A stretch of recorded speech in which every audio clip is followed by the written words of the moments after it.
Uma ngabe nithi uJesu wasifela efela izono zethu, ngicela ukubuza lana, ngabe lapho nibala nami yini? Ngoba uma nibala nami bengizothi mina ngicela ningikhiphe ngiqaqeni, ningangibali mina lapho. Ngicela ukubuza lapho nje, nibala nami lapho. Yabona, uma ngabe kuwukuthi iBhayibheli lalingakhulumi ngami, kwamele livele liyekwe. Uma likhuluma ngento engaphandle kwami, kwamele vele liyekwe. Ngiyengibona abantu behleli uze kushaye o2 o4 ekseni bekhuluma ngeBhayibheli engathi bakhuluma ngehistory book. Akuyona ihistory book leya. Ngicela ukuku-initiator, ngicela ukukuthwasisa namhlanje.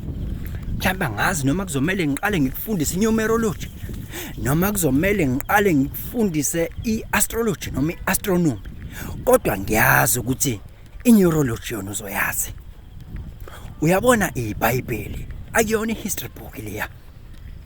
Yabona, uzolifunda sengazi ukuthi ukhuluma ngobaba uSteve Biko namaqhawe ethu asalala. Akuyona into eyenzeka leyo, ayenzekanga leya nto. Musukuyithatha ngaleyo ndlela athi ngikuthwasise kancane ngalesi sikhathi, ubingele lo changes akhasho ukuthi kungenzeka noma yini noma inini noma ikanjani kunoma ubani, ngoba impilo ayisiyona lento ocabanga ukuthi iyona. Possibilities are infinite in the universe. Your own consciousness is your own limitation.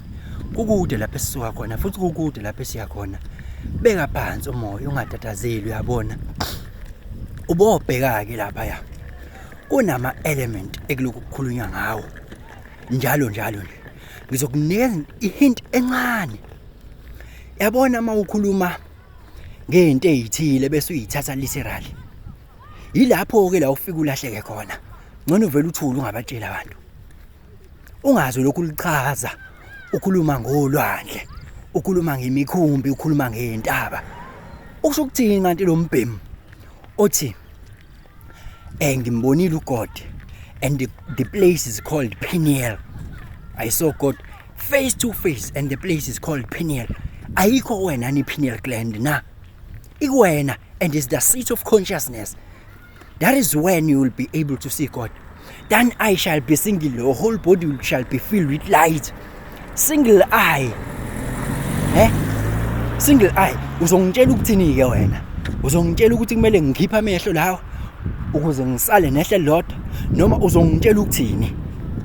Will be filled with light. We are the children of light. Isho ukuthini yonke lento?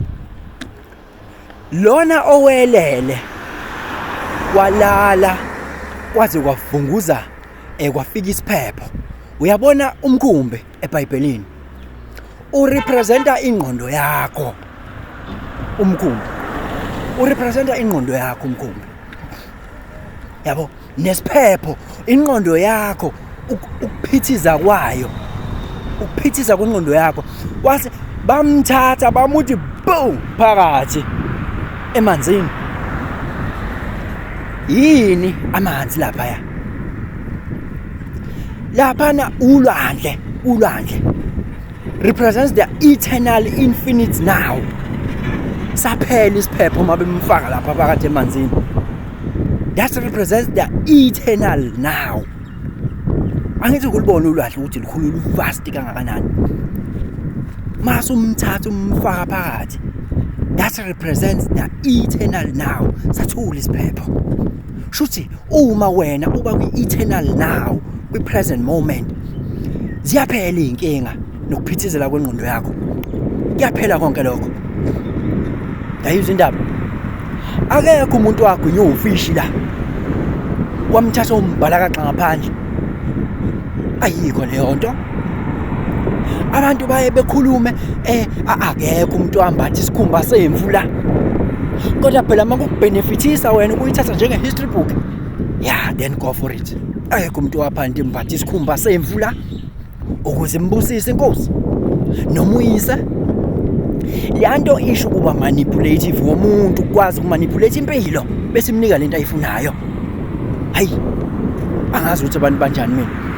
Leyanto isho ukuthi wena iba delusional iba nedilulu, manipulate energy. Iba ilento wena ocabanga ukuthi uyiyona, impilo izokunika leyo nto.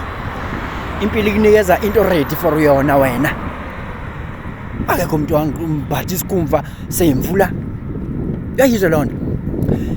Lize lihambe lithi konke kuyizeleze phansi komthunzi welanga. Isho ukuthini lona? Kuthi konke kuyizeleze isho ukuthini? Ayikho yonke lento. Ayikho. Ithi science neurology ithi akho lutho la. Yonke le reality yakhiwa ingqondo yakho. Futhi makuphela wena iyaphela yonke lento. Abantu abaningi kuyabadida leyo. Uvela athi umuntu manje le container engiyibonayo uma ngiphela mina iyaphela. Bakhona nje abasele bayayibona. Ehene wena uyiboni phela. I-universe khona wena wedwa la emhlabeni. I-universe yazi wena. Wena muqhathanisa wazi ngani nanokuthi uyayibona ngoba uya-assume phela ngoba wena uyena. Uma kuwena ocishayo lo mhlaba uyacisha. Yonke lento ayikho ngaphandle kwengqondo yakho. Wakwabona yini ukuthi ithi imoto iphambi kwakho kodwa ungayiboni ngenxa yokuthi ingqondo yakho ayifocusile kuyona, amehla waboni. I-reality yakhiwa ingqondo. Uma ngabe ungekho wena ayikho yonke lento. Manje iBhayibheli lalingakhuluma kanjani ngento engaphandle kwami?